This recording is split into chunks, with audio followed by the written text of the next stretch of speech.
Shalom, selamat pagi buat Bapak Ibu Saudara-saudari yang dikasihi Tuhan Yesus Kristus. Firman Tuhan yang menyapa kita hari ini yaitu tertulis dalam surat Yakobus 2 ayat 17. Demikian juga halnya dengan iman. Jika iman itu tidak disertai perbuatan, maka iman itu pada akhirnya adalah mati. Demikianlah firman Tuhan. Bapak Ibu Saudara, nas ini adalah kondisi jemaat Kristen mula-mula yang sudah percaya kepada Kristus. Tetapi hidupnya masih dipengaruhi pola pikir lama. Mereka masih menunjukkan sikap pilih kasih, menghormati orang kaya, tetapi mengabaikan orang miskin, serta kurang memiliki kepedulian nyata dalam tindakan.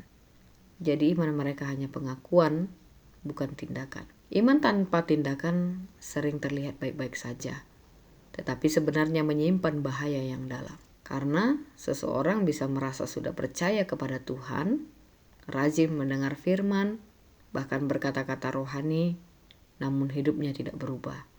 Inilah yang disebut oleh Yakobus sebagai iman yang mati. Bahaya utamanya adalah kita bisa menipu diri sendiri. Kita merasa sudah dekat dengan Tuhan, padahal iman itu tidak pernah benar-benar hidup dalam tindakan nyata. Akibatnya, hidup tidak menghasilkan buah, tidak menjadi berkat bagi orang lain, dan perlahan hati bisa menjadi tumpul terhadap kebenaran. Pada akhirnya, iman tanpa tindakan membuat kita berhenti bertumbuh. Kita ada di tempat yang sama, merasa cukup, tetapi sebenarnya jauh dari kehidupan iman yang Tuhan kehendaki. Jadi, iman yang tidak diwujudkan bukan hanya sia-sia, tetapi bisa membuat kita tertidur secara rohani tanpa sadar. Melihat bahaya inilah, sehingga Yakobus menulis untuk menegur dan meluruskan jemaat yang memiliki iman hanya sebatas pengakuan, tetapi tidak diwujudkan dalam kehidupan sehari-hari. Yakobus ingin menegaskan dengan sangat tegas, kalau iman tidak terlihat dalam tindakan nyata, maka itu bukan iman yang hidup. Iman tidak bisa hanya berhenti pada pengakuan di mulut atau keyakinan di dalam hati saja. Karena itu, ia menegaskan bahwa iman yang sejati pasti akan terlihat melalui tindakan. Ketika seseorang benar-benar percaya kepada Tuhan, imannya akan mendorong dia untuk hidup dalam kasih, peduli kepada sesama, dan taat kepada firman. Perbuatan bukan untuk mendapatkan keselamatan, tetapi menjadi tanda bahwa iman itu benar-benar hidup. Sebaliknya, jika tidak ada tindakan sama sekali, tidak ada kepedulian, tidak ada ketaatan, maka iman itu disebut mati. Artinya, iman itu hanya ada di kata-kata, tetapi tidak memiliki kuasa dalam kehidupan nyata.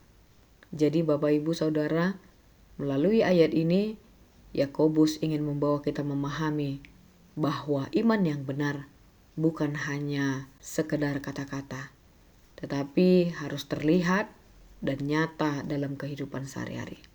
Jadi kalau seseorang berkata punya iman, tetapi tidak menolong sesama, tidak hidup benar, tidak ada buah yang nyata, maka iman itu disebut mati.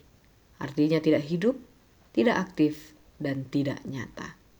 Bapak Ibu Saudara, iman bukan hanya berkata percaya Tuhan, tapi terlihat dari cara kita bersikap, keputusan yang kita ambil, kehidupan yang terus diperbaharui. Tunjukkanlah kasih dengan tindakan nyata. Dari situ iman kita yang hidup akan mendorong kita menolong yang membutuhkan, peduli bukan cuek, memberi bukan hanya berkata-kata. Hidup taat itu bukan sekedar mengetahui firman. Iman sejati akan terlihat dari ketaatan, kesetiaan dalam hal kecil, hidup yang selaras dengan firman. Intinya, iman yang benar pasti menghasilkan tindakan nyata. Kalau tidak ada perubahan dan perbuatan, kita perlu mengevaluasi iman kita. Amin. Demikianlah renungan kita hari ini Bapak Ibu. Semoga harimu menyenangkan. Semangat, Tuhan Yesus memberkati. Shalom.